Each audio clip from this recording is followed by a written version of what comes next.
Hi everyone, it's Katrina. Number 10. Excalibur. Archaeologists in Europe have just discovered a 700-year-old sword that was stuck in a rock at the bottom of a lake. It's being called Excalibur, with experts comparing it to the mythical weapon of the legendary King Arthur, one of my favorite stories. According to the legend, King Arthur pulled his magical Excalibur from the stone from which it was forged. And while there are still historical questions over whether King Arthur ever existed or not, experts may have just found his sword. It was discovered submerged near the small village of Rakovic in northern Bosnia and Herzegovina, and the sword was literally driven into a solid chunk of rock, sitting 36 feet beneath the surface of the water. Ivana Panzic was a local archaeologist involved in the recovery of the sword. She said it took significant care for the professionals to physically remove the sword from the stone it was stuck in. However, it wasn't nearly as difficult as the legends say. This is now the first medieval sword found in the area, with nobody really sure where it came from. Analysis of the metal shows it was crafted sometime in the 13th century.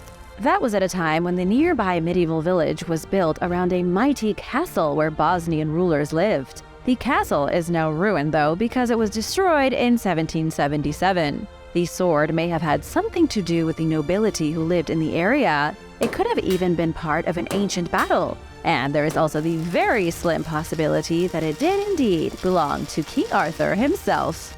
And now for number 9. But first, it's shout-out time. Big thank you to Kelly Smith for this super thanks. We appreciate your support, and it actually makes a difference.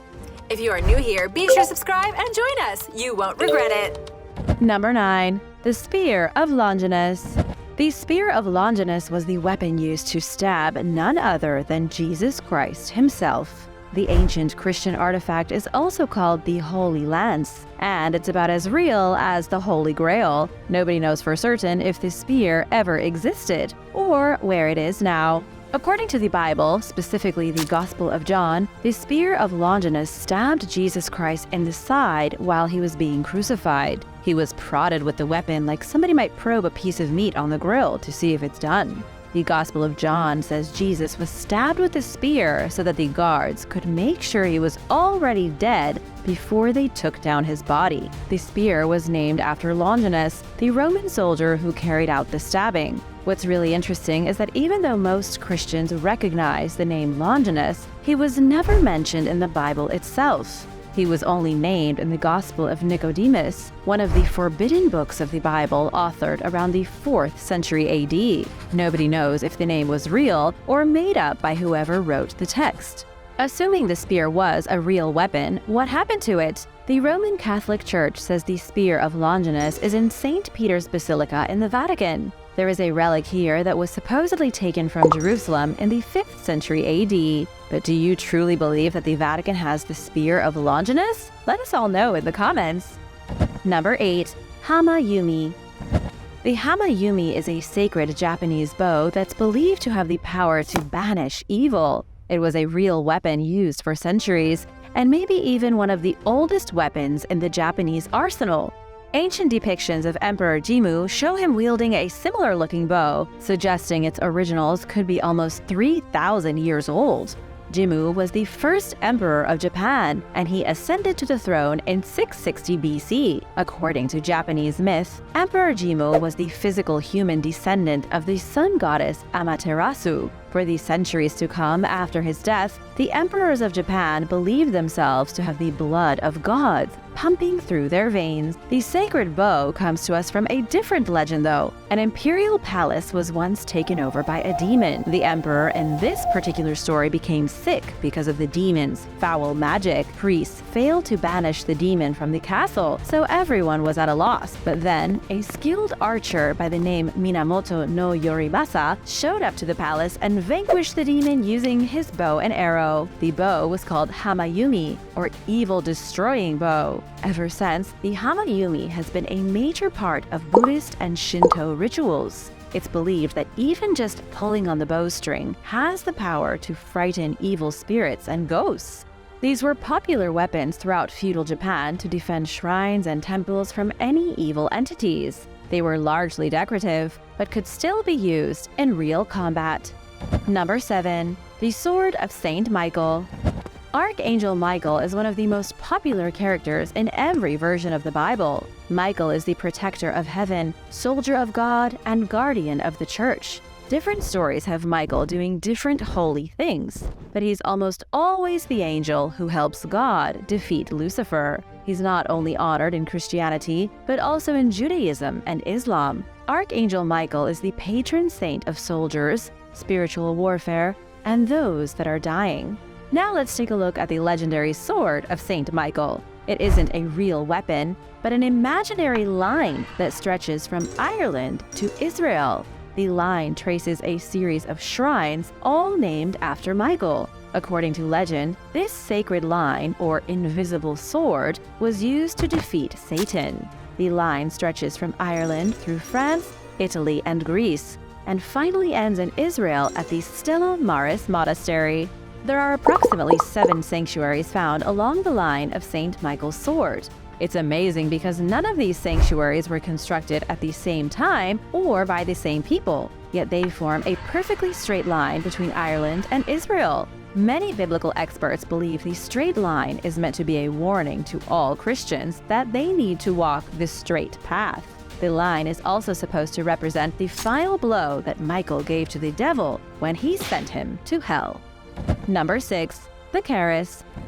The Charis is a very real dagger that originated in Java, Indonesia. It's a double-edged weapon used in rituals, and it's absolutely brimming with spiritual meaning. These mystical blades can be found in Malaysia, Thailand, Singapore, and even the Philippines. They were widely distributed throughout the Majapahit Empire in the 13th century, although the oldest of them are over 2,300 years old. The dagger appeared in the ancient Cham areas of Cambodia around 300 BC and were also utilized by the Dong Son culture that ruled in Vietnam at the same time.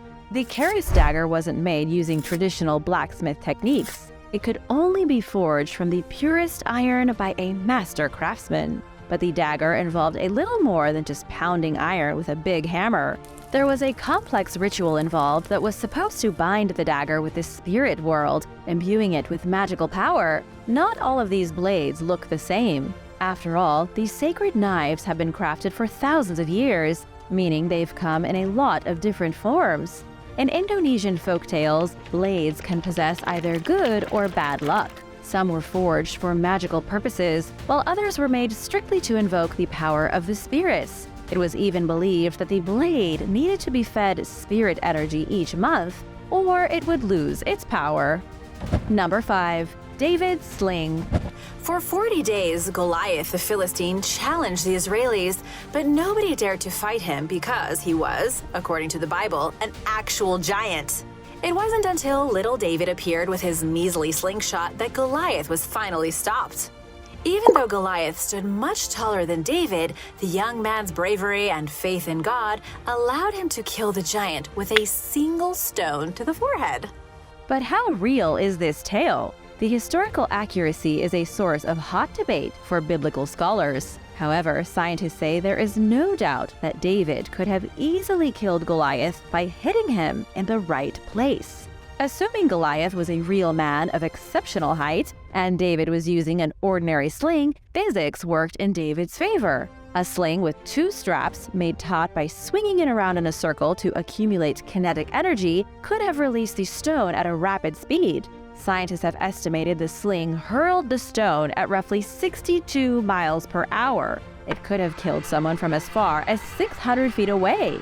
For David, standing right before Goliath, a well-placed shot would have easily killed the giant. There was a reason biblical armies marched into battles with slings instead of bows and arrows. Even with a full suit of leather armor, a measly stone of about 1 ounce could penetrate and kill an enemy like a modern bullet. In ancient armies, men armed with slings were usually grouped behind archers because they had better range. Number 4. The Muramasa Sword. The Muramasa is a special Japanese sword that isn't much different from the Indonesian Charis, in that it was believed to be magical. On the outside, the Muramasa looks like any other Japanese sword. The only difference is that the very metal that was used to create it was imbued with mythical elements. The Muramasa Sword dates back to around the 16th century, with the oldest surviving example from 1501. The sword led to the creation of a legendary swordsmith named Muramasa. He and his swords were coveted across Japan, and he created his own school of sword making that lasted an estimated 3 generations. The truth behind the man and his swords is vague at best. What we know is that he was seen as one of the best swordsmiths in Japan, but people also believed Muramasa's swords were imbued with a magical curse that made them particularly effective against the Tokugawa shogunate. Rumor began to spread that the swordsmith was a violent man who was well beyond the point of madness. His blades were even said to hunger for blood and compel those who wielded them to commit atrocities. These were demonic blades, cursed to grant exceptional strength at the cost of bloodlust. But of course, that's all just legend. What few Muramasa blades remain today are either in private collections or housed in museums. One such sword is on display at the Tokyo National Museum. Number 3. Saint Galgano's Sword. During the 12th century, Galgano Guidotti was a rich Italian known for his hedonism and his exceptional violence. He was a warmongering lunatic, a sinner who changed his ways after being visited by the Archangel Michael. The visit from the angel turned Galgano from an evil man into a fighter for God. He then moved to the middle of nowhere and became a hermit. When he reached the place where he'd spend the remainder of his life in isolation, he was led to the top of the hill by an angelic voice in his head. When he arrived at the peak, he thrust his sword, which was stained with the blood of his past life, into a stone. The weapon was then embedded inside the rock, and Galgano lived the rest of his life in stoic peace. He eventually became a saint and was officially canonized by Pope Urban III. After his death in the year 1182, a church was constructed over the place where Galgano stabbed his sword into the rock. The sword in the stone is still there today. It's the centerpiece of the Montesiepi Chapel, protected by a plexiglass barrier. This is one of the greatest mysteries that scientists have never been able to solve. There is really a sword stuck in the stone, something that should be impossible. Without modern technology, there is no way someone would have been able to stick a rusty piece of iron 2 feet into a rock. And yet it's there in Italy right now for everyone to see. Some believe the sword is physical proof of God's power, and that it confirms the story of Saint Galgano. Number 2. Sigrids Blade. Sigurd is one of the greatest heroes from Norse mythology. According to legend, Sigurd used his mighty Gram sword to slay the dragon Fafnir. Norse folklore says the sword has been around for an extremely long time and has been wielded by many different owners.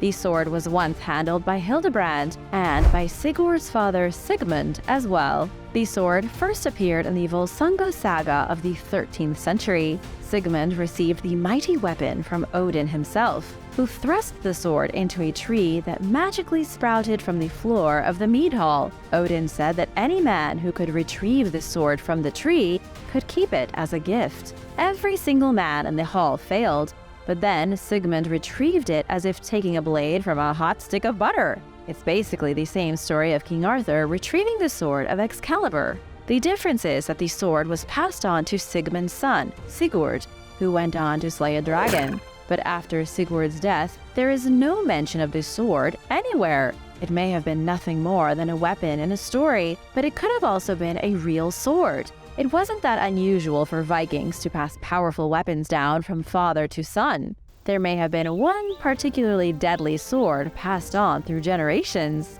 a sword embedded with gold that shone brilliantly in the sun. And here's another thing that you might not know.